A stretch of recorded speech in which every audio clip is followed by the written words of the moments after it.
Assalamualaikum warahmatullahi wabarakatuh. Kami dari kelompok 3. Di sini kami akan menjelaskan tentang jejak dan langkah Abdul Somad bin Abdullah Al-Jawi Al-Palimbani. Untuk penjelasannya, simak video berikut ini. Syekh Abdul Somad Al-Palimbani adalah ulama sufi yang mempunyai kecerdasan intelektual yang sangat tinggi.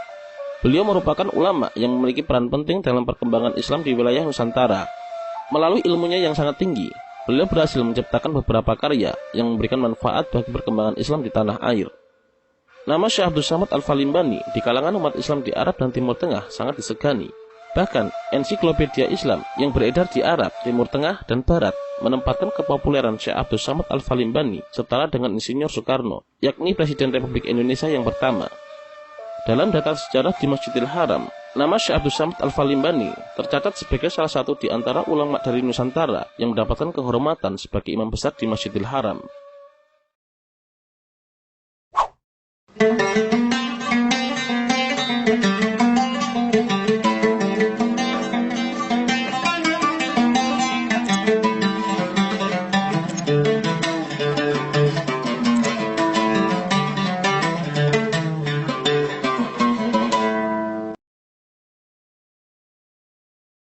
Syekh Abdul Somad Al-Palimbani bernama lengkap Abdul Somad bin Abdul Jalil Al-Jawi Al-Palimbani.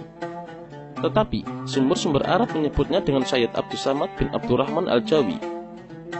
Menurut Tarikh Salasilah Negeri Kedah, Syekh Abdul Somad dilahirkan sekitar tahun 1116 Hijriah atau 1704 Masehi. Ayahnya adalah Abdul Jalil bin Abdul Wahab bin Ahmad Al-Madani, seorang ulama sufi yang berasal dari San'ai Yaman dan pernah menjabat sebagai mufti besar di Kerajaan Kedah, yang kemudian menikah dengan wanita Palembang, yakni Raden Ranti. Sebelum itu, ayah Abdul Somad pernah melakukan perjalanan ke India dan Jawa, kemudian menetap di Palembang, lalu menikahi Raden Ranti yang merupakan saudari perempuan Sultan Mahmud Badaruddin I. Kemudian, berdasarkan sumber lain, yakni manaqib beliau yang berjudul Faid Al-Ihsani, Syekh Abdul Somad dilahirkan di Palembang pada tahun 1150 Hijriah atau 1737 Masehi. Ayahnya bernama Abdurrahman. Abdurrahman adalah anak dari Syekh Abdul Jalil bin Abdul Wahab bin Ahmad Al-Mahdali, seorang mufti Kesultanan Kedah. Ibtu Abdurrahman bernama Raden Ranti, anak perempuan dari Pangeran Purbaya, yang tak lain adalah putra tertua dari Muhammad Mansur, Sultan Palembang.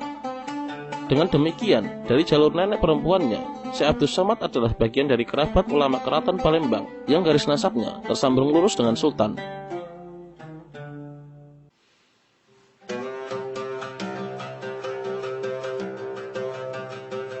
Syekh Abdul Somad Al-Palimbani untuk pertama kali mengenal dasar-dasar Islam dari ayahnya yang tak lain adalah seorang guru agama yang cukup terkenal di Palembang. Selain dari ayahnya, beliau juga mendapatkan dasar agama Islam dari ibunya, yang terus membimbingnya setelah ayahnya kembali bertugas menjadi mufti di negeri Kedah. Kemudian setelah itu, beliau belajar ke Kedah dan Patani. Syekh Abdul Somad mewarisi sifat kedua orang tuanya yang sangat taat dalam menjalankan ajaran agama Islam. Beliau telah dididik dalam tatanan keluarga Islam yang sangat kuat. Meski demikian, bukan berarti Syekh Abdul Somad besar karena kebesaran ayahnya. Kesungguhannya dalam menuntut ilmu dan menuangkan hasil pemikirannya dalam karya-karyanya yang menjadikan beliau disegani. Patani pada waktu itu merupakan tempat menimba ilmu-ilmu keislaman dengan sistem pondok, sehingga dapat mempelajari ilmu agama lebih mendalam. Di antara pondok-pondok yang ada di Patani kala itu adalah Pondok Bendang Gujil di Kerisi dan Pondok Kuala Berkah atau Pondok Semala. Sistem pondok ini terkenal dengan hafalan matan-matan ilmu Arabiyah yang dikenal dengan ilmu alat 12. Dalam bidang syariat Islam, diajarkan kitab matan-matan fikih dalam mazhab Syafi'i. Kemudian dalam bidang tauhid dengan menghafal kitab matan dalam mazhab Al-Asy'ari dan Al-Maturidi. Syekh Abdul Somad Al-Palimbani di mata para guru, teman-temannya dan masyarakat yang mengenalnya terkenal dengan kealimannya, sehingga beliau mendapat amanat sebagai kepala tolah atau tutor di pondoknya.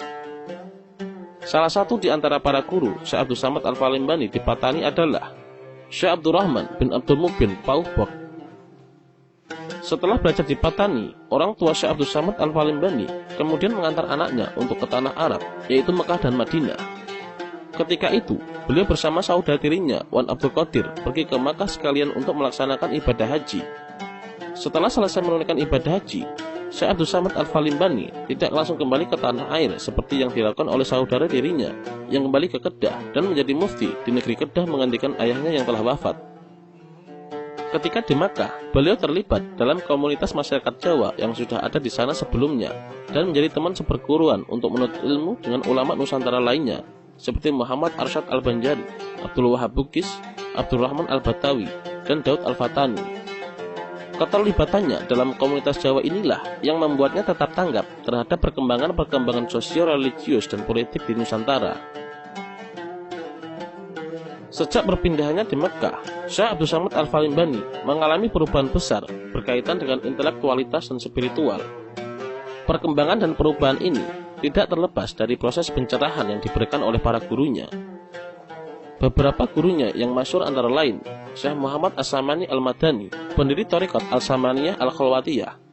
Kurang lebih selama 5 tahun beliau belajar pada pendiri Thariqat Al-Samaniyah Al-Khalwatiyah ini. Setelah lama menuntut ilmu darinya, beliau akhirnya dipercaya mengajar sebagian murid Al-Samani. Syekh Abdul Samad Al-Falimbani juga mendapatkan ijazah langsung dari gurunya untuk memperkenalkan dan mengajarkan Thariqat Samaniyah di Nusantara. Setelah hampir 5 tahun belajar dan mengabdi dengan As-Samani, atas anjuran dari gurunya, Syekh Abdul Samad Al-Falimbani disuruh belajar kepada Syekh Abdurrahman bin Abdul Aziz Al-Maghribi. Kepadanya, beliau belajar tentang tasawuf dan filsafat, yakni At-Tufah Al-Marsalah ila Ruhi Al-Nabi, karya Syekh Fadullah Al-Burhanfuri Al-Hindi. Selain berguru pada dua ulama tersebut, masih banyak lagi nama-nama besar yang tercatat sebagai guru Syekh Abdul Samad Al-Falimbani. Di antaranya adalah Muhammad bin Sulaiman Al-Kurdi, Ibrahim Al-Rais, Muhammad Murad, Muhammad Al-Jauhari, Athaillah bin Mashri, Ahmad bin Abdul Mun'im Al-Damanhuri. Syekh Abdul Samad Al-Falimbani sejak dini sudah menyenangi dunia tasawuf. Barangkali karena pengaruh lingkungan spiritual di negerinya, yang masyarakatnya sangat antusias terhadap ajaran tasawuf.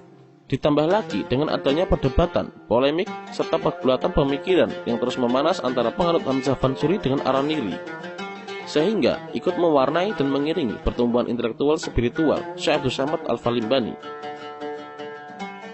Walaupun Syekh Abdul Samad Al-Falimbani dikenal sebagai tokoh tasawuf, beliau juga telah mendalami ilmu-ilmu agama lainnya seperti hadis, fikih, dan tafsir. Pada tahun 1787 Masehi, Syekh Abdul Samad Al-Falimbani melakukan perjalanan ke Zabid untuk mengajar murid-murid setempat, terutama dari keluarga Ahdal dan Al-Mijaji. Salah seorang muridnya di Zabid adalah Wajihuddin Al-Ahdal, merupakan seorang muhadis yang kemudian menduduki jabatan sebagai mufti Zabid. Ia menganggap Syekh Abdul Samad Al-Falimbani sebagai gurunya yang paling penting. Karena itulah, ia memasukkan riwayat Syekh Abdul Samad Al-Falimbani dalam kamus biografinya yang berjudul Al-Nafis Al-Zamani wa Al-Ruh Al-Raihani.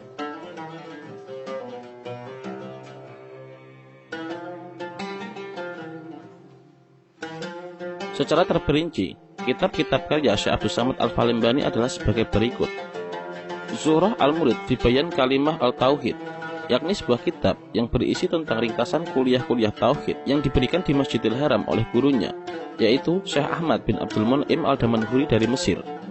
Kitab ini merupakan sebuah karya dan sumbangan bagi perkembangan Islam di Nusantara dalam bidang logika atau mantik dan teologi ataupun usuluddin. Dengan kitabnya tersebut, Syekh Abdul Samad Al-Falimbani menjadi salah satu tokoh yang menjadi faktor penentu dalam memantapkan kedudukan dan pengaruh Islam Ahlussunnah wal Jamaah dan tasawuf Sunni di Nusantara. Nasihah al-Muslimin wa Tadkirah al-Mu'minin fi Fadail al-Jihad fisabilillah wa Karamah al-Mujahidin fisabilillah. Kitab ini merupakan risalah tentang perang suci yang mengilhami seorang penyair Aceh untuk menulis sebuah syair dan kemudian dibacakan secara luas dalam perjuangan melawan Belanda. Tufah Ar-Raghibin fi Bayan Haqiqah Iman al-Mu'minin wa ma yufsiduh fi Ridhah al-Murtadin. Di dalam kitab ini dijelaskan mengenai hakikat iman dan hal-hal yang dapat merusaknya.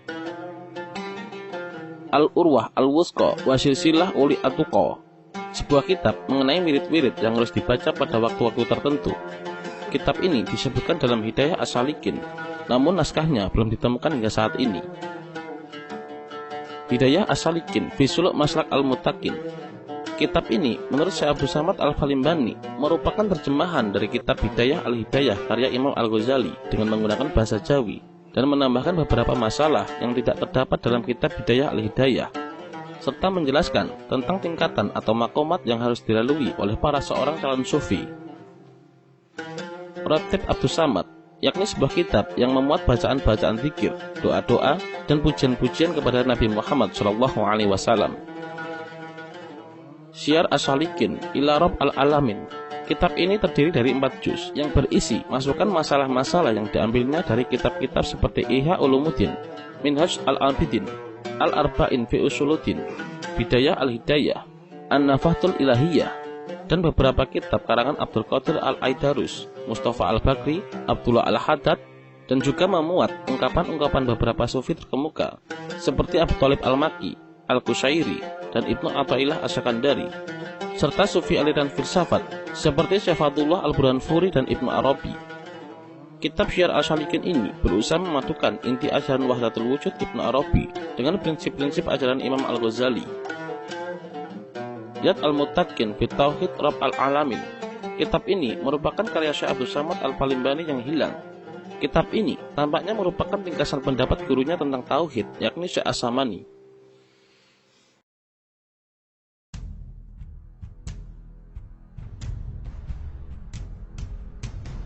Meskipun Syekh Abdul Samad Al-Falimbani lama menetap di Mekah, namun hubungannya dengan saudara atau ulama di Nusantara tidak pernah terputus. Sekurang-kurangnya, mereka berkirim surat setahun sekali, yakni melalui mereka yang pulang setelah melaksanakan ibadah haji. Setelah menerima surat dari Syekh Wan Abdul Qadir yang merupakan saudara tirinya, Syekh Abdul Samad memutuskan kembali ke tanah air.